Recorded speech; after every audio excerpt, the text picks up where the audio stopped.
অনেক মানুষ একটা নিচে হীনমন্যতায় ভোগে, এমনকি হাই অ্যাম্বিশনের নামেও যেটা হাই না সেটাকে হাই ভাবে মানুষ। কেউ মনে করে আমি ডাক্তার হতে পারলে, ইঞ্জিনিয়ার হতে পারলে, বিজ্ঞানী হতে পারলে এটা আমি সব কিছুর ঊর্ধ্বে পৌঁছে গেলাম।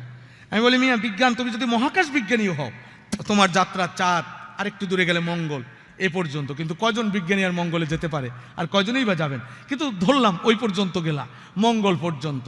আর চাঁদ মঙ্গল ছাড়িয়ে, বরং নক্ষত্রমালা ছাড়িয়ে, সেই সমস্ত গ্যালাক্সি অতিক্রম করে, সপ্ত আসমান ভেদ করে একজন আমলওয়ালা, এলেমওয়ালা মানুষের টার্গেট থাকে আল্লাহ, আল্লাহ পর্যন্ত।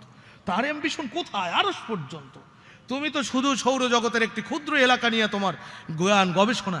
একজন আলেমী দ্বীন এবং এলমে দ্বীন অনুযায়ী আমলকারী, তিনি তো বরং সমস্ত আসমান অতিক্রম করে আরশে আজিম পর্যন্ত এবং আরশের মালিক মহান আল্লাহ পর্যন্ত তার নজর।